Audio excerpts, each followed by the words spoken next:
Joining me right now is Wisconsin Congressman Mike Gallagher. He's a member of the Armed Services and Transportation and Infrastructure Committees. And Congressman, it's great to have you this morning. Give us your assessment of the situation today. Well, clearly, Vladimir Putin thought that he was going to be able to achieve a quick victory, collapse the Ukrainians' will to fight, collapse Zelensky's will to fight.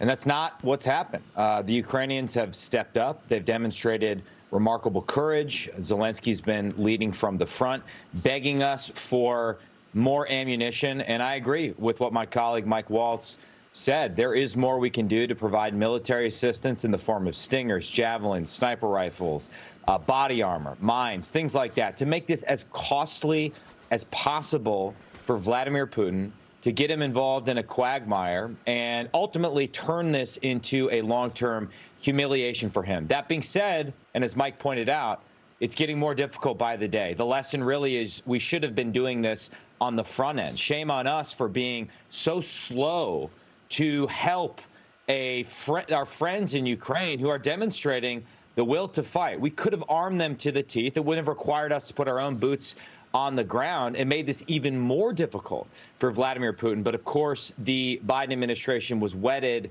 to this threat of sanctions only strategy that ultimately failed to deter Putin. We need to really understand how and why that failed, not to assign blame, but so that we can learn the right lessons and make sure that we aren't in such a weak position going forward.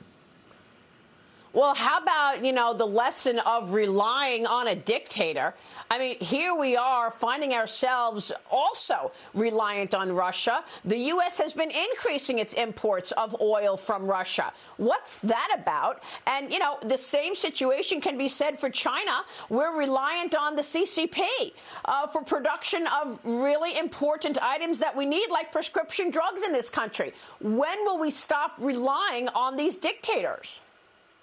Well, you're 100% right. This should be a massive wake-up call. And here's another way in which we're reliant on Russia that relates to both security and energy. I don't think most Americans understand, Maria, that right now, as Biden's threatening to turn Putin into a total pariah, the Biden administration is relying on Russia to negotiate with Iran over its nuclear program. And, of course, Russia has not only been blocking the IAEA investigation into Iran's undeclared nuclear activities, it wants to sell uranium. It wants to sell weapons to Iran. If this administration announces an Iran deal brokered by Putin, that won't just be billions of dollars for the world's leading state sponsor of terrorism.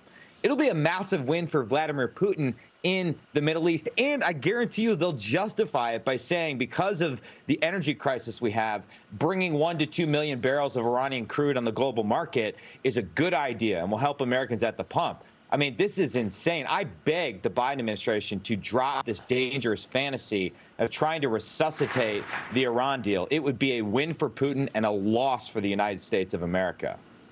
Well, you make such a great point, and I'm really glad you make it. You are absolutely right. The fact that we are begging Iran to get back into a deal and we have Russia negotiating for us, it just totally, contradicts Biden saying that Putin is bad and it should be a pariah. Then why are you using him to negotiate for your Iran deal, Joe Biden? I got to show our audience these pictures, Mike, and I want to get your take on Russians, ordinary Russians, rushing to the bank this morning. They're trying to withdraw money from the ATM because Russia's central bank more than doubled key interest rates. They took that interest rate up from 9.5% to 20%. Russians are worried that they are going to see limitations on money taken out of the bank. And so they're lining up all down the street in Russia to try to get money out. Give us the impact. You're on financial services. What's the impact of the SWIFT sanctions, removing Russian banks from the SWIFT network, as well as the central bank raising rates to 20%? How does the U.S. get impacted? Well, I think overall, the thing we have to guard against over the long term, and I support SWIFT sanctions, and I think it's remarkable that this administration has been dragged kicking and screaming into it. In many cases, our European allies were moving more quickly than us. I think the one thing we need to worry about over the long term, is that this exacerbates the efforts to China global economy. Now they're going to try and do that anyways. That's certainly the Chinese long-term strategy, but that's just one thing to be wary of. And again, as much as I support enhanced sanctions, not these half-measure sanctions with loopholes you could drive a Russian tank through.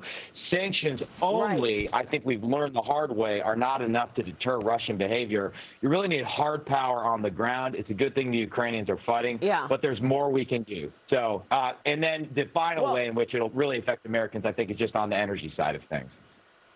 Yeah, and we're seeing oil prices this morning marching toward 100. Real quick on the China angle here, Biden is reportedly sending a team of former top defense officials to Taiwan today to show support for Taiwan over fears of a Chinese invasion. Congressman, what are your thoughts in terms of China, Taiwan, and will the U.S. defend Taiwan should the CCP decide to invade, seeing what Russia just did?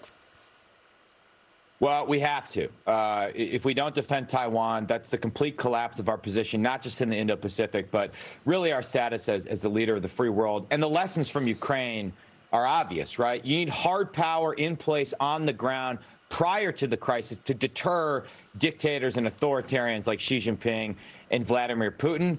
Second point, as former Prime Minister of Japan, Abe, just made, we should end our policy and strategic ambiguity with Taiwan and let there be no ambiguity about the fact that we will come to Taiwan's defense.